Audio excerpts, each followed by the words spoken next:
това, което ви самоспира много често при канализиране е да очаквате, не знам, да очаквате нещо, вау, да очаквате някакъв супер дълбок глас. И защо? Защото, за съжаление, филмите ще обвиня тотално филмовата индустрия и Холивуд. Толкова филми са създали как едва ли не като чуваш съзнания, духове, както искате ги наречете, едва ли не е някакъв дълбок глас, който звучи по конкретен начин, няма нищо общо с тебе.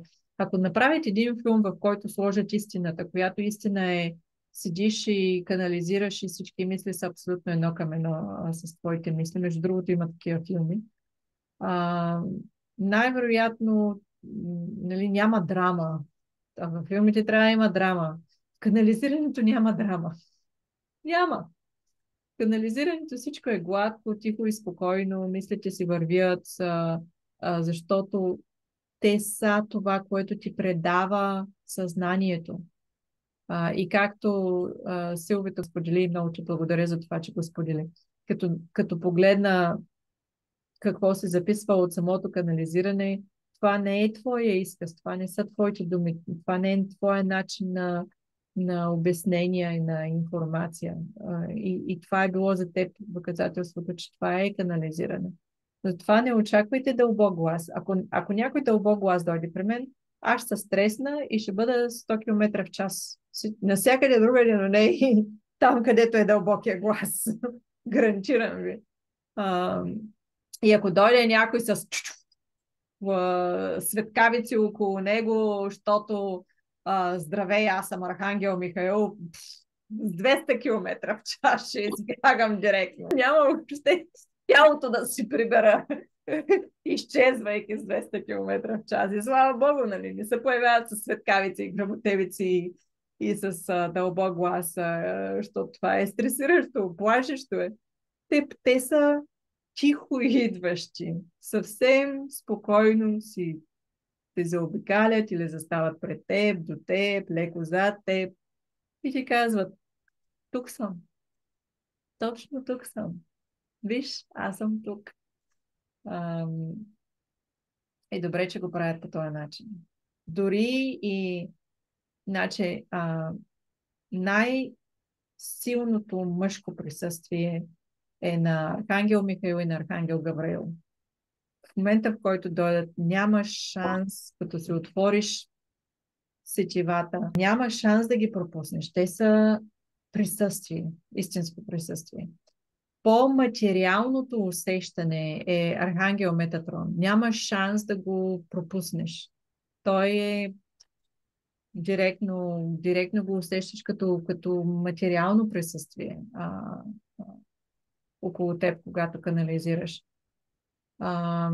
Затова спрете да очаквате някакви измислици от филмите, измислици от, не знам и аз, някой насложил разкази, дето не е ясно истина ли са, не са ли истини.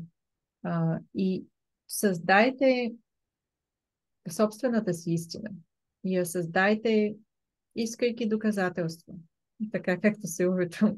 Покажи ми кола с 4 осмици. Кола с 4 осмици, заповядай. Така че създайте собственият си начин на комуникация с съзнанието, чрез канализиране. Затова направих този курс, за да сложим в коша всякакви такива стари вярвания и да започнете да канализирате сами съобщенията си, да започнете да ги усещате.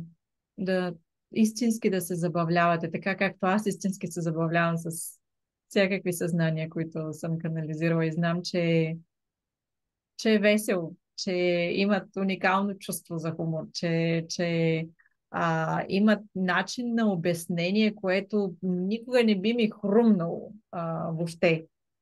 Тая сутрин, когато подготвях сесията, това обяснение, което беше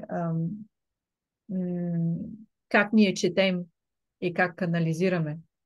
изгледате сутрената сесия. Това дойде от Архангел Михаил. Даже нямаше да се сетя да направя връзка, че когато четеме да се научиш на буквите, после на стрички, после на думи, после на изречения, после на препинателни знаци заради интонацията на гласа, после да се научиш да нали, четеш на глас и после да се научиш да четеш на ум и изведнъж скорострелно четене, защото една книга изяждаш за няколко часа. И същото е при канализиране. Нали. В началото просто е въпрос на практика. Нали. Това дойде от Архангел Михаил. Седнах и му казах, виж сега, малко помощ ще бъде много добре и точно на място, защото усещам, че имам нужда от по-добри примери. И той директно и се е случвало не един път да ми дава много точни сравнения от материалния свят.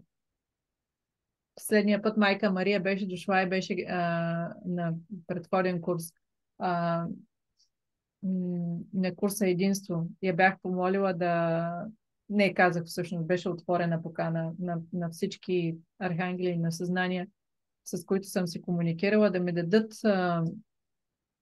много добро, не мое обяснение какво е единство и да бъде от някой, който има супер респект. В смисъл ние хората да имаме супер респект от този един човек. И майка Мария пристига и казва, отвори канала на оная жена, дето я гледаш от време на време.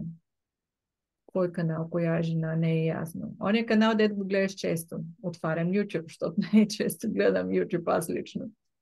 И тя не е този канал, ама нищо. И първото нещо, което виждам е съобщение на Лори Лат, което аз не съм гледала нейни видеа от една камара време. И тя каза, що е тая жена? Обаче на другия канал на тая жена. И аз се сещам, че това е Patreon.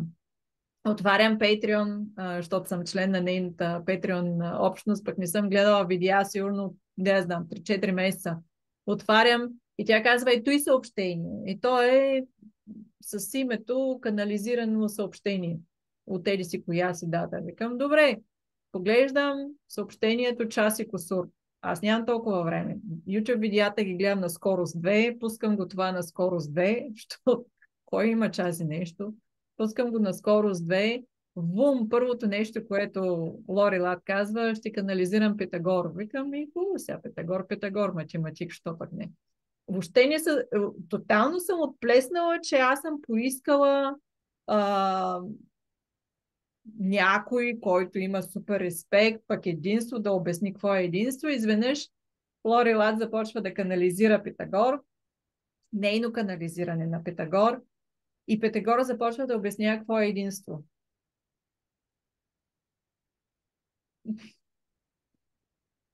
Какво повече да обясня? Директно от скорост 2 го намалих на скорост 1, защото исках да слушам много внимателно какво казва Питагор за единството и за математиката и за духовния и материалния свят. Изключително много силно канализиране. Много силно. Откъде го разбрах? От майка Мария. Защото аз канализирах майка Мария, която ми каза, отвори канала. И после шеговито я питах, ти от кога слушаш Patreon? От кога слушаш YouTube и Patreon?